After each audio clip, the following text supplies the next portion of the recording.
Right, it's time to get interactive, and Aisha Ibrahim is here to take us through that. Hello, Aisha. Hello, I haven't seen you since I came back. You know. Okay, we haven't been on air since we haven't been on air, but we've seen each other already. But I must say, you have a nice jacket. Thank you. On point. You know, thank you very easy much. for you, you know that. And you know how to join the conversations on facebook.com/joynews on TV. On Twitter, it's at joynews on TV. On WhatsApp, is 0266047417. Now, let's start with Imani President Franklin Cudjoe, who is advising President Akufo-Addo to cut down on the size of his ministers following his admission that times are indeed hard in Ghana. He also wants the president to ditch the idea of creating new regions, adding the cost will be too high on the already drained government purse. Do you agree or disagree with this goal? All right, so let's get onto Facebook and check out some of the comments that we have that have been posted there. So Peter says, not only do I agree, he should also reduce the motorcade and the convoy as well. I don't think he's under any serious threat to require all the security detail. Even one bulletproof car would be an ideal. Francis Sampons, I personally support Franklin on the issue of new regions. No need to waste scarce resources to do that. Use the money for developmental projects needed in those areas. Sharif says, such a competent suggestion from Mr. Cudjoe. I just cannot fathom the profuse complaint by the government about the usage of over 70% of its revenue being used to pay salaries, and yet goes on to make unnecessary appointments into the big salary family of ministers and deputies, siphoning the public purse to the benefit of just a handful. James Abusanga says, I perfectly agree with the president of Imani Ghana because cutting down liabilities and unnecessary expenditure can help reduce untold hardships. And Samuel says, when I think of the size of ministers in this country, I shrink. It's sickening. It simply suggests extravagance. Can't we simply merge some ministries? Nobody will run their private businesses this way.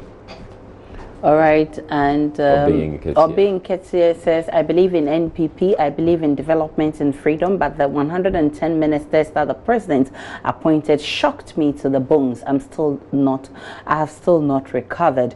RK Frimpong Manso from Ginny says, I vehemently agree with the Imani boss.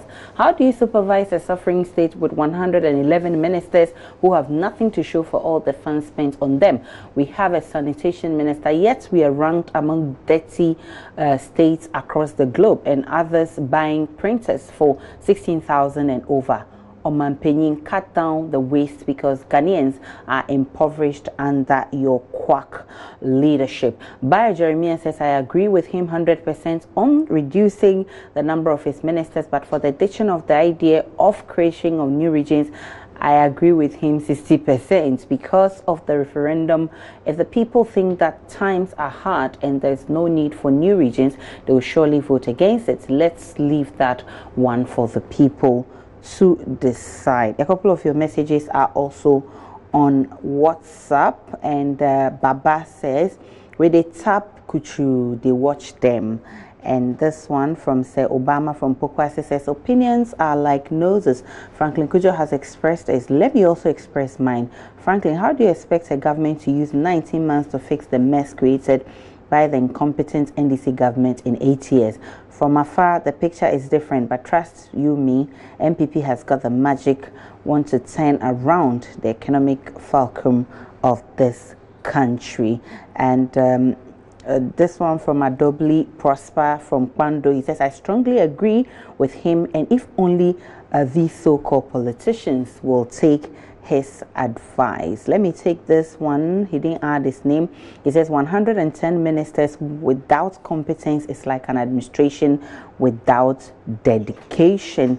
And those are some comments coming on WhatsApp. Let's take a break. We'll be back shortly.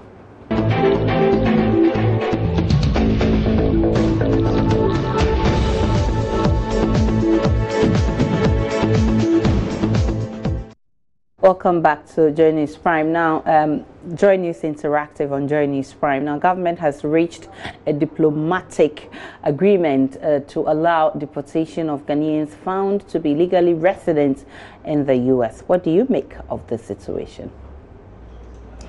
All right, so let's get on to Facebook, and we have a number of them. Nassam Sule says you're all part of it as you go about covering the necessary news instead of reporting ones that are of benefit to us. And for those getting deported, they should prepare as we are going back again a week after they are home, really. Evans Fantastic says, I believe my uncle who left for some years is among them. The farmland he left behind is still available. He can come and start planting for food and agriculture. Really? Dextine says, it's good idea, pa. Well done, government. Please, my uncle, they make sure he's in or make them come enjoy their happy soon. Albert says, if the government cannot persuade the U.S. officials to allow them to stay for time to enable them get their certified documents, then they should allow them to come and add up to the unemployment population. Francis Ampon says, did I hear the word deportation? No, please. Let them stay there and enjoy their McDonald's burger. Why? Hard down here. And Toko says, in this jobless country, at least the weather there is better than this hot sun. Okay. Okay, and Kofi McDonald. Kofi McDonald says, hey, Erade, Trump, please, we can't even carry the load here. Oh, Trump, remember there is God, though.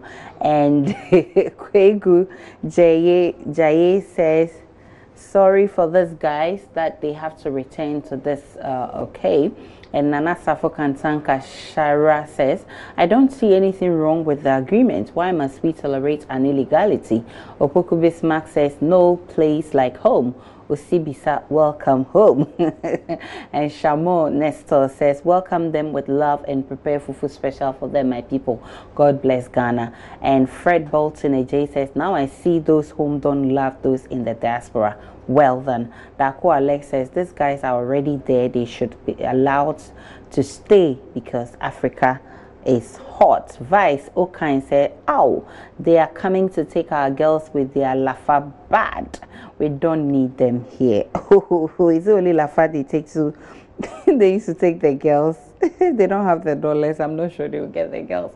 Fully Chris Innocent says, then the government should send back these Nigerians invading our country like public toilets to where they rightfully belong. Adding, it's too much.